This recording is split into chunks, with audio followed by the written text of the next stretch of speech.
we have Tatiana Fimognari, Sanzana Rahman, Justin Taylor, Enrica Piccardo presenting Co-Constructing Curricular Innovation, Tracing the Development of the AALE Digital Toolkit. Thank you for the introduction and good afternoon. In this presentation, we'll start with the project's background before getting into the toolkit development and conclude with some key takeaways and implications. I'll pass it over to Sanzana. Thank you, Tatiana, for starting off the discussion. So the project that we are presenting today, Advancing Agency in Language Education, or AALE, builds on prior initiatives. Particularly, it is grounded in the LINGDER pillar, which inform our conceptualization of pedagogical innovation. So these pillars include plurilingualism, an action-oriented approach, and technology integration. In its core, the AALE project focuses on three core objectives. It aims to revitalize language pedagogy to more fully engaged today's language learners, leveraging both linguistic and cultural resources. It aims to examine the interplay between teacher beliefs, knowledge, context, and practices. And it aims to work with teachers to design teacher-centered 3D strategies and resources to facilitate pedagogical innovation. For today's session, we are mainly focusing on this as we explore the development of our digital toolkit and showcase some previews from the toolkit website. Here, as you can see, the project is a collaboration among 4 universities: University of Toronto, University of Ottawa, McGill, and York University, and it is funded by SSOU. And this collaborative project spans across 4 major research hubs: Toronto, Ottawa, Montreal, and Edmonton. So our project unfolded across 4 interrelated phases, each building on to the last to co-construct an evidence-informed toolkit for pedagogical innovation. So we started in phase 1 by analyzing teacher beliefs across Canada using mixed method research approach. And next, we worked closely with teachers through self-reflection activities. So with the findings from the phases 1 and 2, in phase 3, we have collaborated with educators in design-based sessions, and we'll start to validate the toolkit components soon.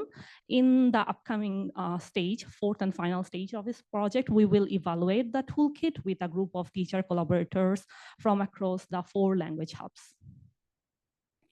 So the research design of this project takes inspiration from the principles of design-based research as we implemented continuous cycles of design, enactment, analysis, and then redesign. So this methodological decision allows us to develop an open access online toolkit anchored in the lived experiences of language teachers, making sure that it remains grounded, credible, practical, and in short, true to their pedagogical realities.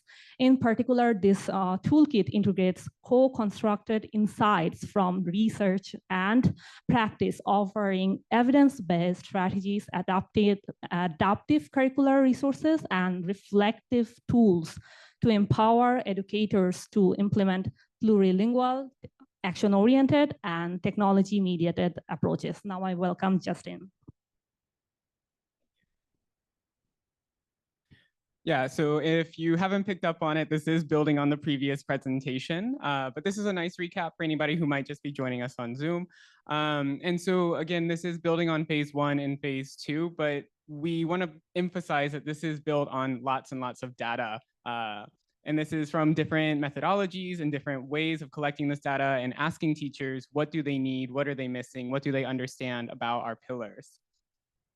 And so we're going to focus on the development of the toolkit, which we're leading into. And so as we were seeing these trends in the data, we were building these ideas of what can we put in a toolkit to help teachers use our pillars and utilize their own agency. And you can see the first one on all of these are the teacher-friendly explanations. So that was kind of a key thing that we had in mind going into creation of all of our materials and things that we are pulling from other sites and external resources. how to incorporate these different types, these different pillars, and also looking into the specifics of each approach, like the scenarios and each technological tool. So these are kind of more detailed considerations, but I just want to highlight a few phrases. So we really want to co-design, as you've heard. We're really focusing on pedagogical innovation. How can we help teachers develop new strategies and transform their own? We really want to focus on building communities of practice as well. And we're doing this through this dialogue and exchange between us, the research team, and then teachers, again, working with teachers, not on or for teachers, but with them, to develop new approaches that are focused on cultural diversity, linguistic landscapes, and educational policies unique to Canada.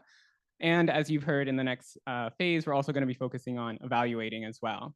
So you saw this picture. This is just kind of a visual representation of how our conception of the toolkit has changed. We started with this kind of Rubik's Cube blocks moving around, but it wasn't really capturing what we felt was the spirit of the project. So we moved to this kind of constellation pattern.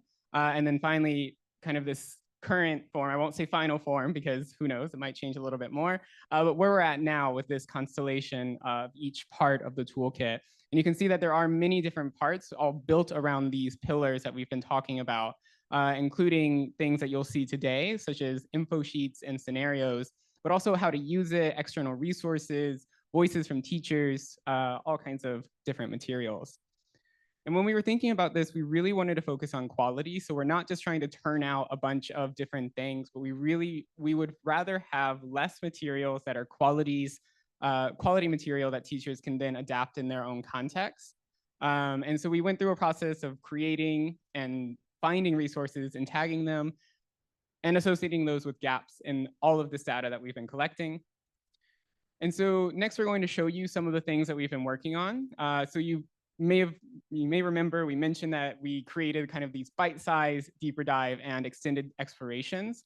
So these bite-sized are kind of just brief introductions to some of the concepts that we've been working with, whereas a deeper dive builds on that, but gives more examples, more reflections, maybe links to videos or videos that we've created and other external resources. And then of course the extended exploration, as you might guess, is even deeper into the theory, and it helps build connections between the concepts that we're working with, and provides more in-depth handouts and examples. And you can tell that we are not the team with the graphic designers. So this is what I created to kind of visually represent some of the info sheets that we've been working on and the other resources.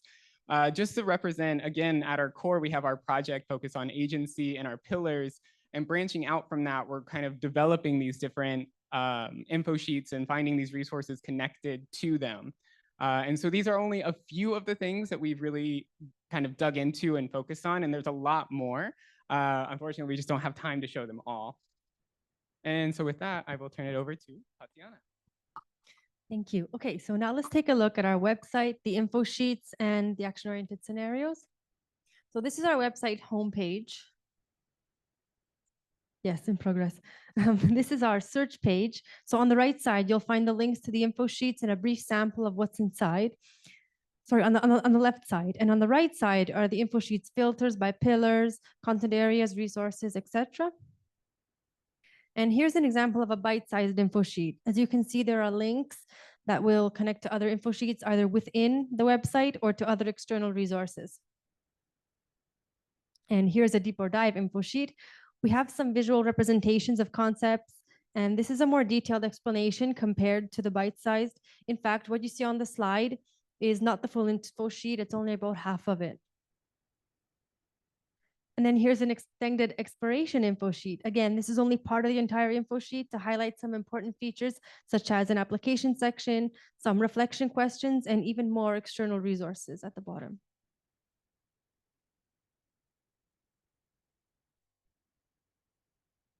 Okay, so now let's move on to talking about our action-oriented scenario videos. These are 20 to 25-minute videos created to guide teachers in implementing our AOE scenarios and to give them some insight onto how they can create their own. So let's take a look at some slides from the video. The scenario in particular was about a sustainable field trip experience. So we start off with the description of the scenario itself, and then we give an outline of the various steps and explain each and every step in detail. We then go into a deeper dive of how the scenario was created and how teachers can create their own AOA scenario.